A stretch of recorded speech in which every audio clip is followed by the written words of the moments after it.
IAS కానీ IPS కానీ ఈ సివిల్స్కి ప్రిపేర్ అయ్యే వాళ్ళకి అంటే చాలామంది నాలాగా ప్రిపేర్ అవ్వాలి, నేను కూడా ఐఏఎస్ కొట్టాలి, ఐపీఎస్ కొట్టాలి, సో ఇదే పెద్ద జాబు అది అని చెప్పేసి అనుకుంటూ ఉంటారు. సో అయితే ఈ సివిల్స్ ఎగ్జామ్ ప్రాసెస్ ఎట్లా ఉంటుంది, అంటే ఎన్ని స్టేజ్లో ఉంటుంది? యా, ఫస్ట్ ఆఫ్ ఆల్ ఇది జాబ్ కాదండి, ఇట్స్ బిగ్గర్ రెస్పాన్సిబిలిటీ. ఓకే, చాలా పెద్ద రెస్పాన్సిబిలిటీ. సో దాన్ని జాబ్ లాగా చేస్తుందంటే ఓకే ఆఫీస్ అవర్లో చేసి పక్కన పెట్టేస్తాం, and profit motive, salary motive ఇటువంటివి ఉంటాయి. Okay, so it's bigger responsibility అనేటువంటిది. అయితే ఈ ఎగ్జామ్కి సంబంధించినటువంటి ప్రిపరేషన్ ప్యాటర్న్ విషయానికి వచ్చినట్లయితే ఒకటి ఫస్ట్ ప్రిలిమినరీ స్టేజ్ అని ఉంటుందండి. ఓకే, సో ఆ ప్రిలిమినరీ స్టేజ్ దాంట్లో 2 పేపర్స్ ఉంటాయి.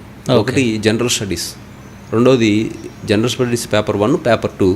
జనరల్ స్టడీస్ పేపర్ 1లో మీకు వేరియస్ జనరల్ నాలెడ్జ్కి సంబంధించినటువంటి various aspects, geography, history, polity, economy, science and technology, తర్వాత మీకు వచ్చినట్టయితే ఇంటర్నేషనల్ రిలేషన్స్, సోషల్ ఇష్యూస్, ఇటువంటి ఎన్నో అంశాలు, ఎన్వైర్న్మెంట్కి సంబంధించినటువంటి అంశాలు. సో ఇలా ఎన్నో అంశాలు మిమ్మల్ని క్వశ్చన్ చేసి వాటిని టెస్ట్ చేయడం అనేటువంటిది జరుగుతుంది. దాంట్లో 100 క్వశ్చన్స్ ఉంటాయి. ఈచ్ క్వశ్చన్ క్యారీస్ 2 మార్క్స్, 200కి ఉంటుంది.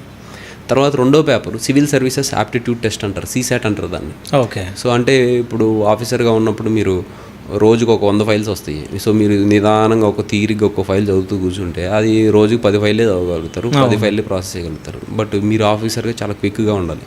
సో దానికోసం వాళ్ళు చిన్న చిన్న పారాగ్రాఫ్స్ని వాటిని ఇచ్చి వాటిని ఇన్ టైంలో చదివి మనం ఆన్సర్ చేసే విధంగా CSAT, civil services aptitude test అనేటువంటిది ఉంటుంది. ఓకే, సో అది పాస్ అవ్వాలి. సో ఈ 2 అది క్వాలిఫై పేపరు 66 మార్క్స్కి, ఇదేమో merit paper, first paper.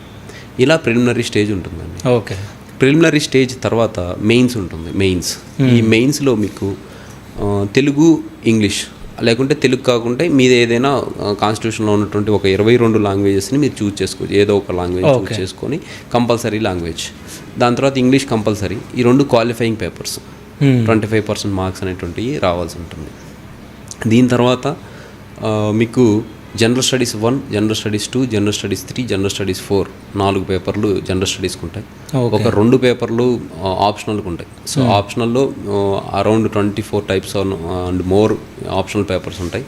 So వాటిని మీరు ఎంచుకోవచ్చు. తీసుకున్న తర్వాత దాంట్లోనే పేపర్ 1, పేపర్ 2 అనేటువంటివి ఉంటాయి అన్నమాట. సో ఇలా జనరల్ స్టడీస్ 1, 2, 3, 4, తర్వాత ఆప్షనల్ పేపర్ 1 and 2, ఇదంతా మెయిన్స్. సో ఈ మెయిన్స్లో తెలుగు, ఇంగ్లీష్ ఒకటే క్వాలిఫైయింగ్ పేపర్, దాంతోపాటు ఒక ఎస్ఏ పేపర్ ఉంటుంది. ఓకే, సో ఈ ఎస్ఏ GS 1, 2, 3, 4 అండ్ ఆప్షనల్ పేపర్లు వస్తే మీకు వచ్చినటువంటి మార్క్ని మెరిట్లోకి కన్సిడరేషన్ చేస్తారు. ఓకే, అలా కన్సిడరేషన్ చేసిన తర్వాత మెరిట్ లిస్ట్ తీసి దాంట్లో కొంతమందిని ఇంటర్వ్యూకి సెలెక్ట్ చేయడం జరుగుతుంది. ఇట్స్ రఫ్లీ